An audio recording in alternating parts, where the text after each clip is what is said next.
Salut à tous l'équipe, j'espère que vous allez bien. Aujourd'hui, nouvelle vidéo, on va faire les prédictions pour 2024. Qui seront les champions à l'UFC en 2024? On va parler aussi de nos Français rapidement. N'hésitez pas à vous abonner à la chaîne s'il vous plaît. Lâchez un petit like pour YouTube, un petit commentaire, ça me fait toujours plaisir. Abonnez-vous à la chaîne, mettez les notifications et surtout venez aussi sur Twitch pour être en direct à chaque fois. Et n'hésitez pas à suivre mes réseaux. À chaque fois, vous avez tout en bas, TikTok, YouTube, Instagram et Twitter. On va commencer. Comme dirait Manafa, c'est tous des guignols, c'est le problème. Là, il parle des gens qui gèrent le MMA en France, mais j'en dirai pas plus, on en parlera en fin de stream. Salut Mystic Matt. Ça va ou quoi? J'espère que vous allez bien. Vous allez bien. Ça, c'est Clément Marcoux qui a l'accent, ça. Moi, je l'ai un peu, mais pas trop. Donc, les gars, on va parler des prochains UFC qu'on va voir. On va voir Dricus du Plessis face à Sean Strickland. On va voir Ilia Topuria face à Volkanovski. On va voir Sean O'Malley face à Chito Vera. Ça, c'est les ceintures qu'on va voir. Ça va bien, je suis bien. Et ouais, les gars, on est bien ici. On est bien. Qu'est-ce que je voulais dire? Moi, personnellement, déjà, des 3 combats que je vois, je pense que celui qui a le plus de chances de prendre la ceinture, je dirais que c'est Chito Vera.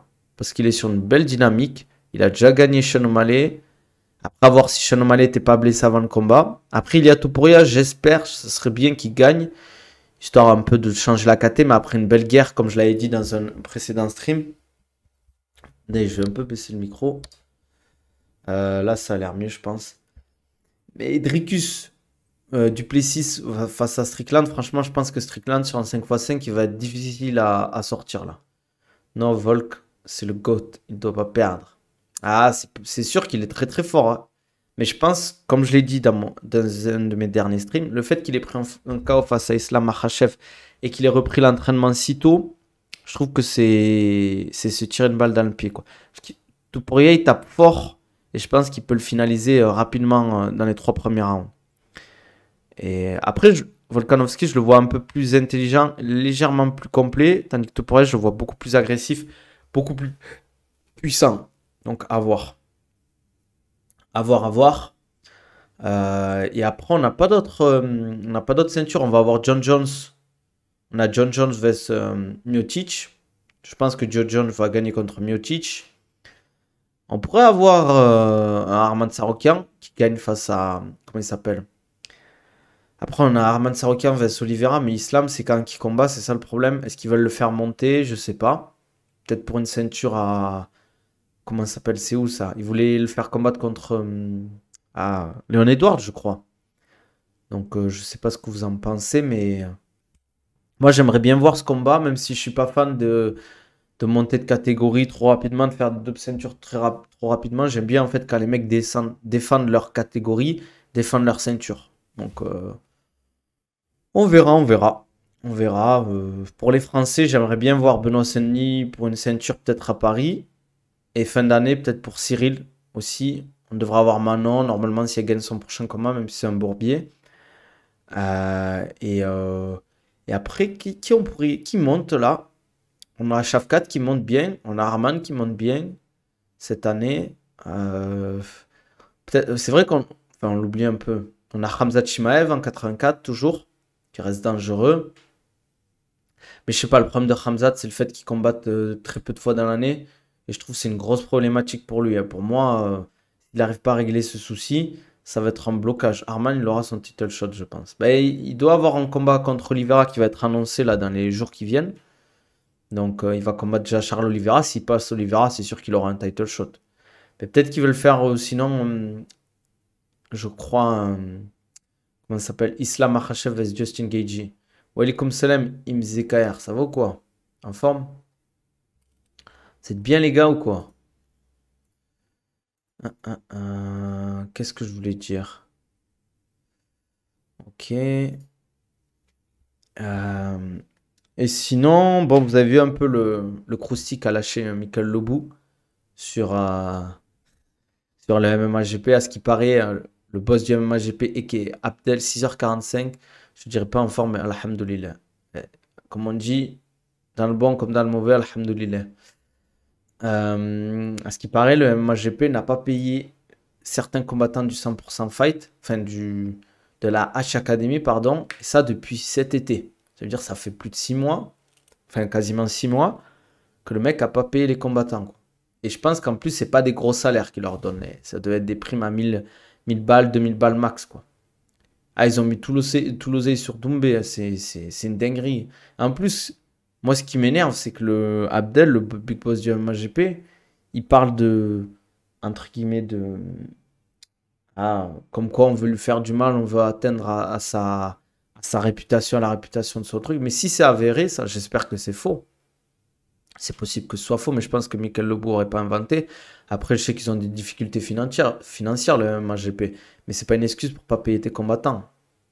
Surtout qu'en plus, il y a eu 2 annulations d'event du MHGP, c'est n'importe quoi.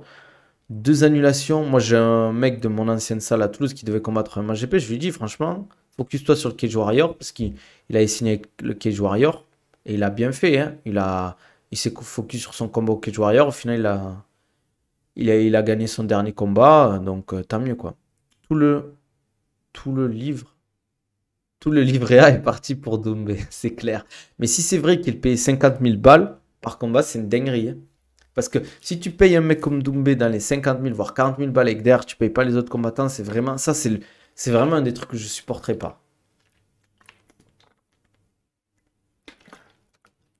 Ouais, c'est le minimum. C'est le minimum de payer les combattants. Ça, c'est vraiment le minimum. De payer les combattants, les prestataires, ceux qui bossent pour l'event et tout. Et après, si t'es pas dans les clous, ben tant pis pour toi. Fallait mieux gérer ton truc. Mais dans la phase qu'il avait fait au Ebi Show, moi, j'ai pas super apprécié en mode. C'est moi qui ai créé le RS, tout ça, tout ça. En mode. Enfin, je sais pas, j'ai pas trop apprécié. Ça fait le mec qui se plaint, qui est parano, quoi. Donc. Je sais pas trop qui fait cette phase, après j'ai rien contre lui, mais c'est sûr que s'il a pas payé les combattants, c'est grave en vrai, c'est gravissime. Entre Hatch qui fait le radin, qui met des bouteilles à 7 balles et qui fait payer la buvette à ses combattants après avoir combattu à leur event, on a Abdel qui paye pas ses trucs, c'est chaud, hein. Salut grand chef, salut journée MMA, ça va ou quoi frérot? En forme?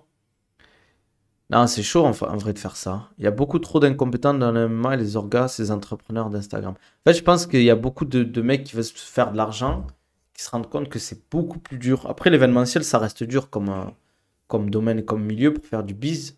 Mais c'est pas une excuse en fait pour escroquer les gens, quoi. Bon, ben, si tu vas bien, moi je vais bien, journeyman. Là, on parle un peu du MMA GP qui paye pas les combattants du 100% fight.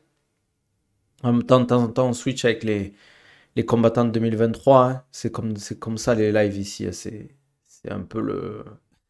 Ça part dans tous les sens, quoi. Mais, euh, mais voilà, je trouve ça abusé en tout cas. Moi, c'est vraiment un truc que ouah, ça me choque en vrai. Ça fait 6 mois, t'as pas payé des combattants, quoi. C'est pas comme si en plus c'était pas des footballeurs, quoi.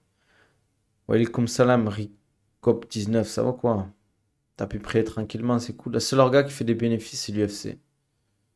Ouais, j'ai l'impression, hein. Après, il doit y avoir des petites orgas qui doivent rentrer un tout petit peu d'argent. Je pense que 100% fight, il rentre de l'argent. Sinon, il ne le ferait pas Hatch s'il perdait de l'argent. Il aime trop l'argent pour ça. Après, le hexagone, je sais pas. Faudrait avoir plus d'infos. Pour des 500 € en plus. Après, tu pleures partout. C'est ça, en fait, moi, qui m'énerve. J'ai une question sur le MMA français, d'ailleurs. Est-ce que tu penses qu'il n'y a pas une bulle spéculative du MMA en France, du genre trop d'événements et du coup, la qualité globale des événements est pas bonne? Je pense qu'il y a beaucoup de gens qui sont opportunistes et qui veulent faire de l'argent parce que le MMA pète. Je pense qu'en fait, c'est comme dans tout. Quand il y a un nouveau domaine qui arrive, il y a plein de gens, plein de marques qui veulent s'engouffrer. Et au bout d'un moment, en fait, ça fait de l'écrémage. Il y a des gens qui vont sauter, il y a des marques qui vont sauter, des organisations qui vont sauter parce qu'elles se rendent compte que c'est pas viable pour elles. Donc elles vont arrêter. Et il y a celles qui sont les plus solides financièrement et qui ont derrière des gros moyens et qui arrivent à tenir sur le long terme. Le RS, on ne sait pas trop. On a l'impression que c'est un peu sur le déclin.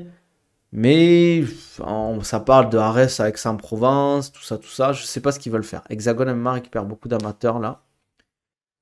Ouais, après, à voir s'ils font beaucoup d'argent. C'est quoi leur projet sur le long terme? C'est toujours pareil, le Hexagone MMA c'est bien. Mais je trouve qu'il n'y a pas assez d'events dans l'année perso. Et je trouve qu'elle est pas trop mise en avant cette organisation. Je trouve qu'il manque encore de com. Après, ils font des trucs carrés, propres. Mais Mais à voir. À voir, à voir. En tout cas, pour moi, je trouve que les organisations qui se gèrent le mieux, après ça coûte moins cher parce que tu fais que des combats amateurs, parce que vous savez que les organisations payent la fédération en fonction du nombre de combats pro ou amateurs, mais c'est l'AEF, le PEF et la SURFC. Ouais, KOF également, c'est vrai. Mais je trouve que KOF pour le moment, il y a moins de gros fights. Là, la carte de janvier, elle est bien, parce qu'il y a Axel Alfandari, ben, il y a Mazri, Amat, un des mecs que je suis. Donc, bon, il y a d'autres gros combats et tout, mais AEF, PEF, là sur FC, il faudrait que la sur FC fasse plus d'events. Et, euh, et j'ai oublié qui. Et après. 100% fight, j'aime bien en vrai de temps en temps. Mais j'avoue que c'est des crevards. Ares, ce serait dommage quand même, c'est une bonne orga pour les combattants. Les gars, Ares, moi, j'ai vu le Ares en tant que spectateur, en tant qu'accompagnateur d'athlètes, et à l'intérieur, en tout cas, comment ça se passe, c'est une dinguerie. C'est un petit UFC. Ils te mettent trop bien. Dès le mardi, ils t'envoient le. Enfin, ils t'envoient même bien avant, la veille, enfin, la semaine avant la Fight Week, ils t'envoient toutes les infos et tout aux combattants. Le mardi, t'arrives à l'hôtel, t'as, ils te donnent une dotation de 150 balles pour la bouffe, ça veut dire pour les accompagnateurs. T'as une chambre avec deux lits. Franchement, la chambre, elle est clean.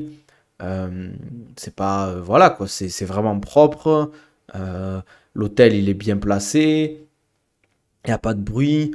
Ils te mettent bien. Par exemple, le jour de la. Tu as le Media Day et tout. Ils font vraiment des vraies photos, des vraies vidéos de fou. D'ailleurs, vous le voyez avant les combats, un peu les annonces qu'il y a pour ceux qui regardent à la télé ou même dans l'event. Il y a un peu les annonces avec les vidéos, les mecs qui parlent, ils font leurs trucs et tout. C'est stylé. Pareil, à l'hôtel, le jour de la pesée, ils te donnent un truc, une sorte de caisse avec plein de fruits, plein de trucs à manger pour recharger. Ils te proposent aussi un masseur avant le cutting. Tu peux te faire masser. T'as un médecin après la pesée. Bon, ça, c'est normal. Ils viennent te chercher à l'hôtel pour t'amener à l'event avec des vrais trucs, hein. Ils te viennent pas avec ton vieux Uber en 206.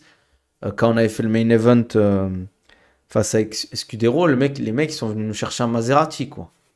Donc, après, voilà, je trouve que ça, par exemple, c'est un truc tout bête. Ça fait stylé. T'arrives à Maserati pour la vidéo et tout, mais c'est de l'argent.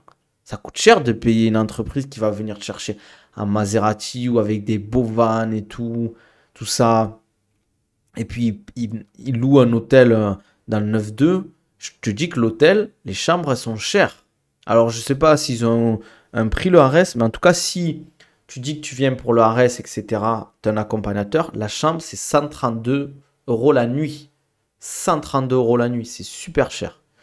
Pour avoir couvert quelques Ares, même pour les médias, c'est sympa, on est bien accueillis, surtout. Donc, ouais, franchement, ils font les choses bien. Mais est-ce que de vouloir aller, de faire trop, ça les a pas un peu handicapés? C'est ça la question que je me pose en fait. Moi, c'est la question que je me pose en vrai, hein. C'est est-ce que c'est pas ils ont pas trop investi dedans? Parce que ça coûte cher tout ça en vrai. Même louer le Dôme de Paris, c'est une belle salle, mais ça coûte cher.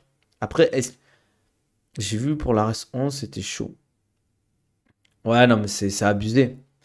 Et puis, tu as le petit déjeuner aussi. Ils te payent le petit déjeuner à l'hôtel. Voilà, quoi, ils te mettent bien. Après l'event, ils te donnent à manger. Tu as des t-shirts à chaque fois, enfin, du Ares et tout, pour les accompagnements, enfin, les accompagnateurs pour l'athlète. Euh, Il y a tout ça, quoi. Et puis, il y a une vraie équipe derrière, une vraie équipe qui bosse. Donc, je sais pas, en fait, s'ils gagnent de l'argent, en fait, à ce niveau-là, quoi. Donc, je sais pas, à voir. À voir, en fait, si ça va durer sur le long terme. Moi, pour moi, en fait, ils ont voulu le voir trop gros. Ils se sont rendus compte que ben, c'était compliqué, entre guillemets. C'est pour ça, là, qu'ils font toutes les actions pour diminuer les coûts. Faire un RS en Aix-en-Provence, c'est pas anodin. C'est vraiment que niveau financier, c'est très, très chaud. C'est très, très chaud. C'est pour ça aussi que Fernand a évité un peu les questions à ce niveau-là. C'est. Ben, pour moi, c'est un peu un aveu de faiblesse de te dire tu vas passer de Paris à Aix-en-Provence.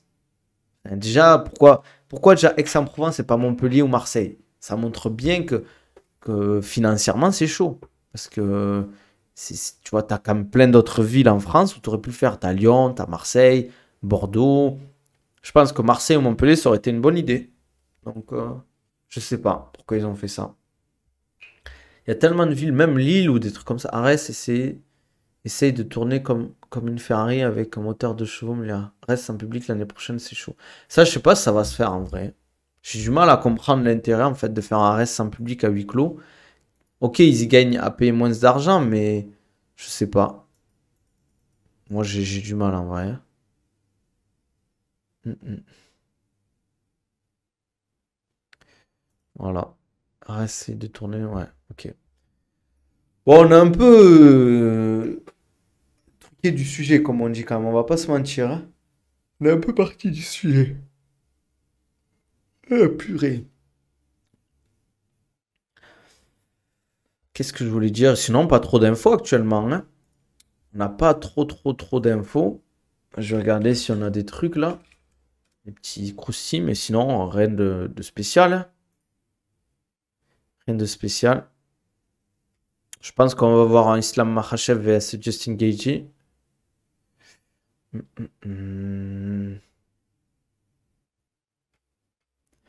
On a peut-être Morgan Charrière qui va combattre qui va combattre aussi, qui va annoncer son prochain combat. Donc je sais pas. Je sais pas. Sinon, rien de nouveau, les gars. Rien de nouveau. Ali se met bien. Ali se met bien. Oh, Manafa, je t'avais pas vu, frérot. Ali se met bien. Comme je l'ai dit, je pense qu'il va prendre le million hein, pour ce combat en tant que manager.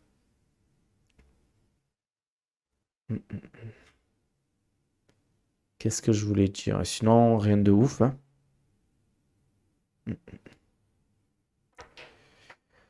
Bon, les gars, du coup, en début de live, tu as fait les champions 2024. Ouais, ben, c'est compliqué.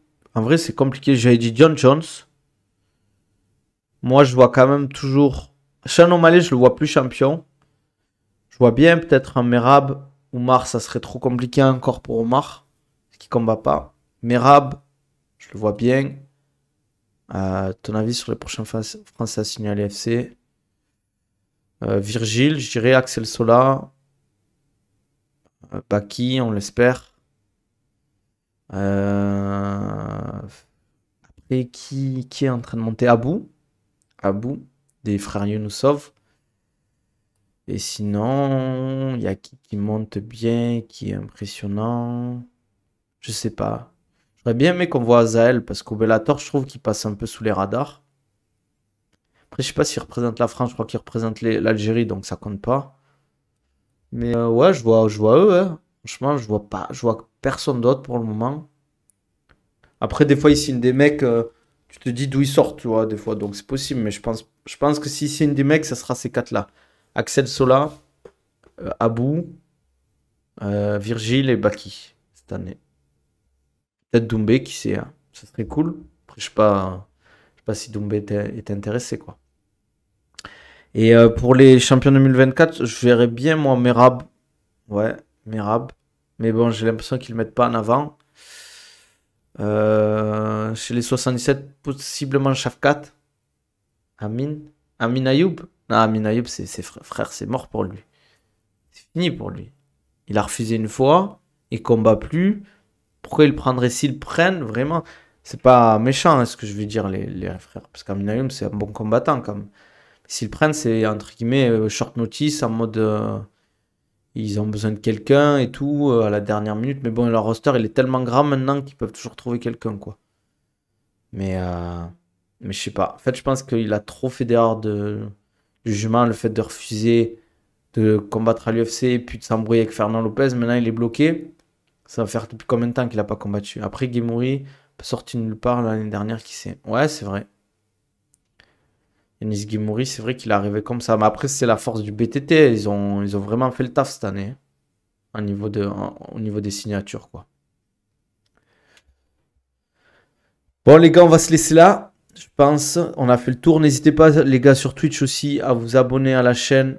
Si vous avez Amazon Prime, vous lâchez un subprime, c'est gratuit. Ça me fait plaisir, ça m'aide un peu.